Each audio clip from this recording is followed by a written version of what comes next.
அனைவருக்கும் வணக்கம். எங்கும் நிறைந்திருக்கும் குருவினர்களோடும் திருவினர்களோடும் அட்சலக்கண பദ്ധதியோட ஸ்ரீ குரு சிவகாசி காளிமுத்து.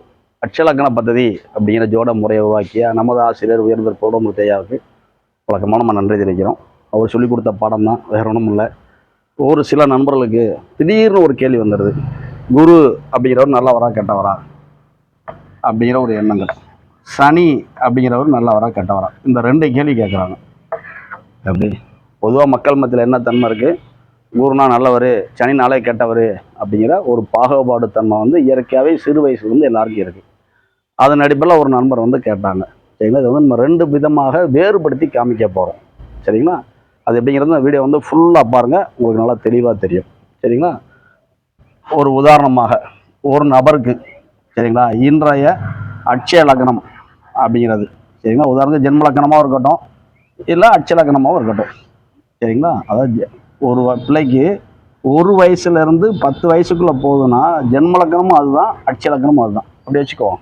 சரிங்களா, இப்படி வைத்து கொள்ளும் பொழுது இந்த அட்சய லக்னத்திற்கு குரு பகவான் அப்படிங்கிறவர் 2 அப்படிங்கிறக்கும் 5 அப்படிங்கிறதும் ஆதிபத்தியம் பெற்றவர் குரு. அப்போனா இந்த இடத்துல குரு அப்படிங்கிறவர் நல்ல ஆதிபத்தியம் பெற்றவர். சரிங்களா, 2, 5 நல்ல ஆதிபத்தியம் பெற்றவர். சரிங்களா, அதே தருணத்தில் இந்த அட்சய லக்னத்திற்கு சனி பகவான் 3, 4 அப்படின்னா நல்ல ஆதிபத்தியம் பெற்றவர். சரிங்களா, இப்போ பாருங்களேன், ஒரு உதாரணத்துக்கு இந்த அட்சய லக்னம் கொண்ட ஒரு நபருக்கு சரிங்களா தற்சமயம் குரு பகவான் அப்படிங்கிறவர் இந்த இடத்துல இருக்கிறாங்க. அப்புறம் இந்த அட்சய லக்னத்திற்கு இது 7ஆம் இடம், இது 8ஆம் இடம், அட்டமஸ்தானம் பாங்க.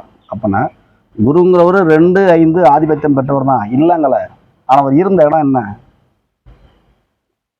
ஒரு ஹெட் மாஸ்டர் இருக்காருங்க, அவங்க பையன் நல்லா படிக்கிறான்னு சொல்லி கூட சொல்லி கொடுக்குற டீச்சர் சொல்கிறாங்க, சார் உங்கள் பிள்ளை ஒழுங்காக படிக்க மாட்டேங்கி அப்படின்னு சொன்னால், ஹெட் மாஸ்டராகவே நம்ம இருந்தாலும் நம்ம பிள்ளை நம்ம கண்டிக்கணும் தான் இருக்கும். எப்படி உங்கள் பையன் சேட்டை செய்கிறான் அப்படின்னு கமெண்ட் வந்ததுன்னா நம்ம பிள்ளைவே நம்ம அடிக்கணும். அதுபோல தான் உயர்ந்த இடத்துல இருந்தாலும் குருங்கிறவர் தண்டனை கொடுப்பாரு. அப்படின்னா அவருடைய தண்டனைகள் எப்படி வரும்? 5ஆம் பார்வை 1, 2, 3, 4, 5 அப்படின்னு இந்த 12, 2, 4 இந்த இடத்த பார்வை கொள்ளும். சரிங்களா, 5ஆம் பார்வை, 7ஆம் பார்வை, 9ஆம் பார்வை இப்படி பார்வை கொள்ளும் பொழுது இவங்களுக்கு இன்னொரு கேள்வி வருது, சார் அட்டமத்தில் இருந்து தன்னுடைய பார்வை வீச்சின் மூலமாக இந்த 12ங்கிற இடமும் 2ங்கிறதும் 4ங்கிறதும் பாதிக்குது. சரிங்களா, ஒரு உதாரணத்துக்கு இவங்களுடைய பிறப்பு கால லக்னம் இங்கன்னு வச்சுக்கோங்க. இன்றைய வேத லக்னம் இப்படியே நகண்டு இங்கே வந்துருச்சுங்க. இப்போ இந்த நபருக்கு 10, 20, 30, 40, 30 to 40 போய்கிட்டு இருக்கு. இப்போ இந்த குரு நல்லது செய்கிறாரா தீமை செய்கிறாரா அப்படின்னு அவங்க கேட்குறாங்க. அப்போனா இங்கே தான் ஒரு ட்விஸ்ட் இருக்குது. என்னன்னா பிறப்பு கால லக்னம் அப்படின்னு வரும். எப்படி அப்படின்னா, ஒரு உதாரணத்துக்கு கால புருஷனுக்கு 2வது லக்னத்தை ஜென்ம லக்னமாக கொண்டவங்க, கால புருஷனுக்கு 5வது லக்னத்தை ஜென்ம லக்னமாக கொண்டவங்க, கால புருஷனுக்கு 8வது லக்னத்தை ஜென்ம லக்னமாக கொண்டவங்க, கால புருஷனுக்கு 11வது லக்னத்தை ஜென்ம லக்னமாக கொண்டவங்க அப்படிங்கிற எல்லாமே பார்த்தீங்கன்னா தான் செய்த நல்வினை தீவினையை முற்பிறவியில் செய்தது இந்த பிறவியில் செய்தது கோச்சார கிரகங்களின் மூலமாக தண்டனைக்கு அனுபவிப்பாங்க. இதை நம்மளோட ஆசிரியர் தான் சொல்லி கொடுத்துருப்பாங்க. அப்போ நம்ம என்ன புரிஞ்சுக்கணும் அப்படின்னா, இந்த குரு பனிஷ்மெண்ட் கொடுக்கணும்னு கட்டத்துக்கு வந்துடுறாரு. 2, 5 ஆதிபத்தியம் பெற்ற குரு அட்டமஸ்தானத்திலிருந்து தன்னுடைய பார்வைச்சில் 12, 2, 4 கொடுக்குறாங்க. அப்போனா இடது கண்ணில் பிரச்சனை, கால் பாதத்தில் பிரச்சனை, வருமானத்தில் பிரச்சனை, சுகத்தில் தடைகள், சொத்து சார்ந்த பிரச்சனைங்கிறது வரும் நார்மல் மேனுக்கு. ஆனால் இதுவே ஒரு சில நேரம் என்ன ஆகும்னா, நம்ம ஒரு பலன் சொல்கிறப்ப போங்க சார் நான் அப்பெல்லாம் இல்லையே சார் அப்படிம்பாங்க. ஏன் அப்படின்னா அதையும் நம்மளுடைய ஆசிரியர் விவரிக்கிறார். யார் யாருக்கு பிரச்சனைக்குரிய தொழில் செய்கிற டாக்டர்ஸ் சரிங்களா, நர்சஸ், அதுக்கப்புறம் பார்த்தீங்கன்னா போலீஸ்மேன்ஸ் சொல்கிறாங்கல்ல, மிலிட்ரியில் வேலை பார்க்குறவங்க, நம்மளுக்கு பாதுகாக்கிறவங்க, இப்படிப்பட்ட நபர்களுக்கு அது போக பார்த்தீங்கன்னா நம்மளை மாதிரி ஜோதிடர்களுக்கும், எப்படி ஜோதிடத்தை தொழிலாக செய்கிறவங்களுக்கும், ஏன்னா தினசரி பிரச்சனை ஹேண்டில் பண்ணுறோம். காலை எந்திரிச்சிலேருந்து இரவு வரைக்கும் ஒவ்வொரு ஆளும் ஒரு பிரச்சனையை சொல்லுவாங்க, அதுக்கு நம்ம தீர்வு கொடுக்குறோம். அப்போ நம்மளும் அந்த கடையில் வந்துடும். அப்போ இப்படிப்பட்ட நபர்களுக்கு 8ங்கிற இடத்துல இருந்து தன்னுடைய 7ஆம் பாவம் 2ங்கிற வருமானத்தை கொடுப்பாங்க, 12ங்கிற முதலீடுகளை கொடுப்பாங்க. எப்படி எதிர்கால முதலீடுகள் திட்டமிடுதல்கள் அப்படின்னு சொல்லுவாங்கல்ல, இப்படி இருந்தது. 4ங்கிற சொத்துக்கள் மறைமுகமாக கிடைக்கும். எப்படி எதிர்பாராம கடகடன்னு கிடைச்சிக்கிட்டே இருக்கும். இதை நம்ம உணர முடியும்.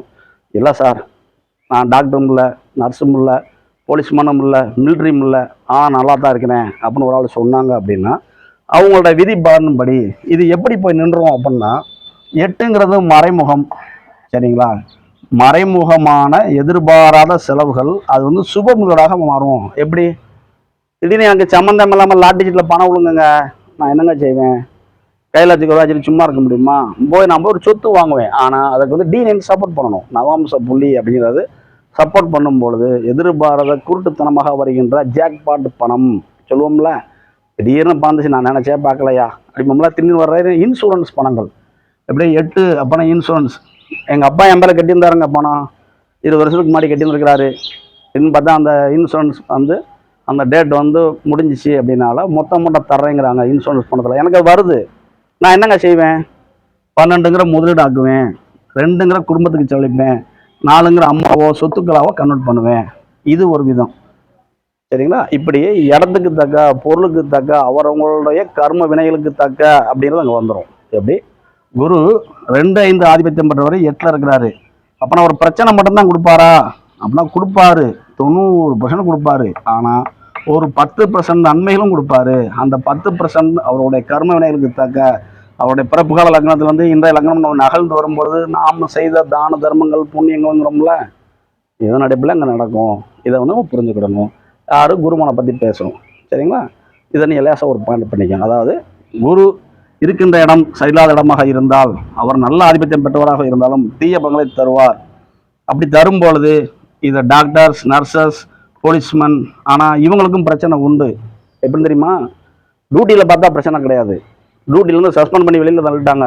உன்னை வந்து ஒரு 6 மாதம் சஸ்பெண்ட் போட்டேன். அப்புறம் ஒரு போலீஸ்காரங்களோ ஒரு மிலிட்ரி மேனோ வீட்டுக்கு ரிட்டர்ன் வந்துட்டாங்கன்னா அவங்க சந்திக்கிற பிரச்சனை சாதாரண மனுஷனை விட அதீதமான பிரச்சனை ஆட்கொள்ளுவாங்க.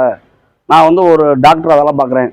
ஒரு ஆப்ரேஷன் பண்ணும்போது ஒரு தவறு செஞ்சுட்டேன். அந்த தவறின் காரணமாக என்னை வந்து டாக்டர் சங்கத்திலேருந்து ஒரு குறிப்பிட்ட காலத்துக்கு வந்து நீங்கள் எந்த ஒரு ஆப்ரேஷன் பண்ணக்கூடாது அப்படின்னு நோட்டிஃபிகேஷன் கொடுத்துட்டாங்க. அப்படின்னா நான் அந்த தொழில் செய்ய முடியாது. அப்புறம் இந்த தொழிலிருந்து நான் ரிட்டர்ன் வந்துடுறேன். அப்படின்னா நான் சாதாரண மனுஷன் போல் கஷ்டப்படுவேன். அப்படிங்கிறதையும் அட்சலக்கண பற்றி ஜோடத்தில் நம்ம நிறைய ஜாதகங்கள் பார்த்து வரும்பொழுது அனுபவத்தில் எடுக்க முடியும். அப்போனா எடுத்தனமே டாக்டர்ஸ், நர்சஸ் இவங்களுக்கு பிரச்சனை இல்லை அப்படின்னு சொல்ல முடியாது. சரிங்களா? பிரச்சனை உண்டு. பிரச்சனை இல்லாத ஆளுக கிடையாது. அவங்களுக்கு வந்து மறைமுகமாக பிரச்சனை இருக்கும். எப்படி? கண்ணுக்கு தெரியும்படியாக நேரடியாக இருக்காது, மறைமுகமாக அவங்களோட ஆள் மனதுக்குள்ளே அவங்களோட பிள்ளையை பற்றின சிந்தனை இருக்கலாம், ஏதோ ஒரு ட்ரபிள் இருக்கலாம். இதனால இருக்கும். மனசனா அப்போ இருந்த எல்லாருமே கர்மவினை சுமந்துக்கிட்டு தான் இருக்காங்கிற நம்ம வந்து உணர முடியும். இது குருபவனை பற்றி. சரிங்களா? இதே மாதிரி தாங்க சனி பகவான். சரிங்களா? இப்போ சனி பகவான் எடுத்துக்கிட்டோம். சரிங்களா? உதாரணத்துக்கு தனுசு ஏல்பி. சரிங்களா? அப்படி வச்சுக்கிடுவோம். இந்த ஏல்பிக்கு 2, 3 அப்படிங்கிற நல்ல ஆதிபத்தியம் பெற்றவர் யாருன்னா சனி பகவான். சரிங்களா? வருமானத்துக்கு உரியவர், தொலைதொடர்பு சாதனத்துக்கு உரியவர். சரிங்களா? நமக்குரிய ஒரு தைரியத்தை கொடுக்குறவர், ஒரு அசாத்திய துணிச்சல், இரவு நேர துணிச்சலை கொடுக்கக்கூடியவர். சரிங்களா? இப்படிப்பட்ட சனி பகவான் எந்த இடத்துல இருந்தாலும் நன்மைகளை கொடுப்பாரு. ஒரு சில நேரங்களில் நம்ம இப்போ ஏற்கனவே சொன்ன மாதிரி, சரிங்களா, உதாரணத்துக்கு இந்த குரு பகவானோ இந்த சனி பகவானோ, சரிங்களா, தனுசு அச்சலங்கிறதுக்கு 8ஆம் இடம் அப்படின்றதுல இருந்துட்டாங்க அப்படின்னா உடனே நம்மளால என்ன செஞ்சுட்டாங்க? ஐயோ அப்பா, லக்னாதிபதியாக இருக்கிற குரு அட்டமத்துக்கு போயிட்டாரு, வருமான ஸ்தானத்துக்கு இருக்கிறவர் அட்டமத்துக்கு போயிட்டாரு அப்படின்னு பயப்பட தேவையில்லை. என்ன காரணம் அப்படின்னா 8 அப்படின்னா ஜோதிடம், 8 அப்படின்னா மறைஞானம், 8 அப்படின்னா நம்ம இந்த வேலைகள் சொன்னோம் பார்த்தீங்களா. எனக்கு வந்து தெரிஞ்சிச்சுங்க, லக்னாதிபதி குரு 8ல் இருக்கிறாரு, 2ஆம் அதிபதி சனி 8ல் இருக்கிறாரு. அப்போ நான் என்ன செய்யணும்? ஒரு மெடிக்கல் சார்ந்த ஃபீல்டு சம்மந்தமான ஒரு துறையை தேர்ந்தெடுத்துக்கிட்டா, ஒரு மெடிக்கல் ரப்பாகவோ இல்லை ஒரு மெடிக்கல் ஸ்டோர். இப்போ பார்த்தீங்கன்னா நிறைய பேர் பார்ட்னர்ஷிப் அப்படின்னு வைக்கிறாங்க. எப்படின்னா ஒரு மெடிக்கல் ஸ்டூடெண்ட் இருக்காரு, அவர் வந்து ஒரு லைசன்ஸ் இருக்காரு, அவர் பொருளாதாரியாக தடுமாறுறாரு, வாங்க நம்மகிட்ட சேர்ந்து செய்வோம் அப்படின்னு சேர்ந்து செய்கிறோம். பணத்தை நான் இன்வெஸ்ட் பண்ணுறேன், அவருடைய லைசன்ஸ் பேரில் அவர் தொழில் நடத்துகிறாரு, வர வருமானத்தை பார்த்துக்கிறேன். அப்படின்னா என்ன ஆகும்? மறைமுக வருமானங்கள் அப்படின்னு வந்துடும். அப்படின்னா கண்பாறைக்கு 8ல் இருக்கிறாங்க, 6ல் இருக்காங்க அப்படின்னு பயப்பட தேவையில்ல. கோச்சார குரு பகவான் தனுசு அச்சலங்கிறதுக்கு 6ல் இருக்கிறாரு. இருந்தாலும் கொஞ்சம் எச்சரிக்கையாக இருக்கணும். இருந்தாலும் நாம் எடுத்து செய்கின்ற வினைகளின் படி நம்மளுக்கு வந்து நன்மைகள் கிடைக்கும் அப்படின்னு உணர முடியும். இப்போ தனுசு அச்சலங்கிறதுக்கு 2, 3 ஆதிபத்தியம் பெற்ற சனி பகவான் 8ங்கிற இடத்துல இருந்தாலும் சனி பகவானுடைய 3ஆம் பார்வை 10ங்கிற தொழில் ஸ்தானத்தை, சரிங்களா, 7ஆம் பார்வை 2ங்கிற வருமான ஸ்தானத்தை, அதுக்கப்புறம் 10ஆம் பார்வை 8, 9, 10 நம்மளுடைய இந்த 5ஆம் இடத்தையும் தொடுவோம். சரிங்களா? அப்போனா இதை நம்ம கரெக்டாக ஹேண்டில் பண்ணிட்டா மனம் இறுக்கம் வராது, தொழில் தடைகள் வராது, முழங்கால் வலி வராது, அதுக்கப்புறம் வருமானம், குடும்பத்தில் பிரச்சனை வராது. ஆனால் இவங்க பிரச்சனை தர இடத்துல இருக்கிறாங்க, நல்ல ஆதிபத்தியம் பெற்றிருந்தாலும் ஆனால் ட்ரபிள் உண்டா அப்படின்னா அது வந்து நம்மளுடைய வினைப்பயன் அப்படின்னு உணர்ந்துக்கணும். சரிங்களா? உணர்கும் பொழுது நம்ம அதை சரி பண்ண முடியும். அப்படின்னா எடுத்த நம்ம கிரகங்கள் 6ல் இருக்காங்க, 8ல் இருக்காங்க, 10ல் இருக்காங்க, 12ல் இருக்காங்க, 5ல் இருக்கிறாங்க, 1ல் இருக்கிறாங்க, 3ல் இருக்காங்க அப்படின்னு பயம் கொள்ள தேவையில்லை. ஏன்னா அந்தந்த இடத்துக்கு தக்க, அந்தந்த ஆதிபத்தியத்துக்கு தக்க, அந்த சூழ்நிலை தக்க மனிதர் செய்கின்ற சுய செயல்களின் அடிப்படையில். சரிங்களா? இப்போ ஒரு பெரியவங்க இருப்பாங்க. சரிங்களா? கோயில் வளத்துக்கு போவாங்க, ஒரு 4 தான தர்மங்கள் பண்ணுவாங்க, 4 பேருக்கு மறைமுகமாக புண்ணியங்கள் பண்ணிகிட்டு இருப்பாங்க குடும்பத்துக்கே தெரியாமல்.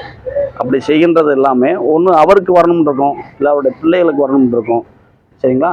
அதன் அடிப்படையில் வந்து அது வந்து பிரித்து ஆளப்படும் அப்படின்னு உணரப்படும். அப்படின்னா எதை பார்த்தும் கவலை சொல்ல தேவையில்லை. அப்படி நமக்கு கவலைப்படுற மாதிரி இருக்கா அப்படின்னா ஏஎல்பி அப்படிங்கிற இந்த அட்சலக்கண பദ്ധதி அப்படிங்கிற இந்த ஜோடம், இல்லை உங்களுக்கு பிடிச்ச ஏதாவது ஒரு ஜோடம் சம்மந்தமான ஒரு சில கருத்துக்களை படிக்கும் பொழுதும், நவகிரக சனையில் போய் சாமி பண்ணும் பொழுது, நல்லா ஆழ்ந்து கும்பிடும் பொழுதும், சரிங்களா, நம்மளுக்கான தீர்வுகள் வந்து இந்த இயற்கை அப்படிங்கிற பிரபஞ்சத்தின் மூலமாக நமக்கு நல்ல விதமாக வரும். அப்படிங்கிறதும் நல்லதே நினைப்போம், நல்லதே நடக்கும் அப்படிங்கிற மாதிரி இருந்துக்கணும்.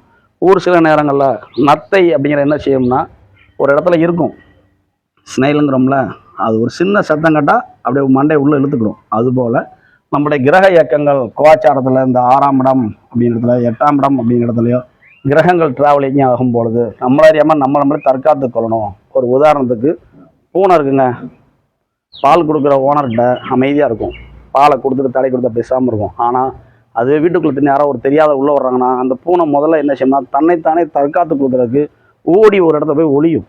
அதுபோல் இந்த கிரக இயக்கங்கள் 6ஆம் இடம் 8ஆம் இடம் அப்படிங்கிற இடத்துல சஞ்சரிக்கும் பொழுது, கோச்சாரதியாகவும் சுயஜாதத்தில் இருக்கும் பொழுது, அட்சய லக்னத்திற்கு இருக்கும் பொழுது ஜாதகர் தன்னை அறியாமல் மறைத்து கொள்வார். இருக்கிற இடம் தெரியாமல் உள்ளே போய் ஒளிஞ்சிக்கிடுவாங்க. அப்படின்னா வெளி உலகத்துக்கு வெளியில் வரமாட்டாங்க. இல்லை நான் இருக்கேன், கொஞ்சம் காலம் பொறுப்போம் அப்படின்னு தன்னைத்தானே பாதுகாத்து கொள்வாங்க. எப்படி? பூனை போல. சரிங்களா? இதனால் நம்ம என்ன சொல்ல வர்றோம்னா, ஜோட முறையில் வரும்பொழுது அட்சய லக்னத்திற்கு குரு அப்படிங்கிறவர் எந்த ஆதிபத்தியம் பெற்றிருந்தாலும் அவர் இருக்கிற இடம் சரியில்லை அப்படின்னா பிரச்சனைகளை தருவார். தன்னுடைய பார்வையின் மூலமாகவும் பிரச்சனையை தருவார். அதுபோல தான் சனி. அப்படின்னா நம்ம பொதுவாக சனி பகவான் அப்படின்னா தீமை தருவார் அப்படின்னு பயப்பட தேவையில்ல, அவரும் நன்மை தருவார். ஒரு உதாரணத்துக்கு நம்ம இங்கே பார்த்தோம்ல, இப்போ உதாரணத்துக்கு நம்மளுக்கு பார்த்தீங்கன்னா விருச்சிக எழுப்பி வச்சுக்கிடுவோமே, இதுக்கு வந்து 3, 4 ஆதிபத்தியம் பெற்றவர் நம்முடைய சனி பகவான். இந்த அட்சலக்கணத்திற்கு சனி பகவான் வந்து உதாரணமாக கடகத்தில் இருக்கிறான்னு வச்சுக்குவோம், 7, 8, 9 இருக்கிறாரு அப்படின்னு வச்சுக்கிடுவோம். அப்படி இருந்தார் அப்படின்னா இவங்களுக்கு வந்து பார்த்தீங்கன்னா இந்த 3, 4 அப்படின்ற ஆதிபத்தியம் பெற்றனால இவங்களுக்கு இவருடைய முயற்சிகள் அனைத்துமே இஷ்ட தெய்வம் சார்ந்து அதீதமாக இயக்கப்படும். எப்படி? கோயில் குளம் போய்கிட்டே இருப்பாங்க. முக்கியமாக கடகம் அம்மன் வீடு, தாய்மை அப்படி இருக்கனால ஒரு பெண் தெய்வ வழிபாடுக்கு வந்து அதீதமாக இயங்கிட்டு இருப்பாங்க.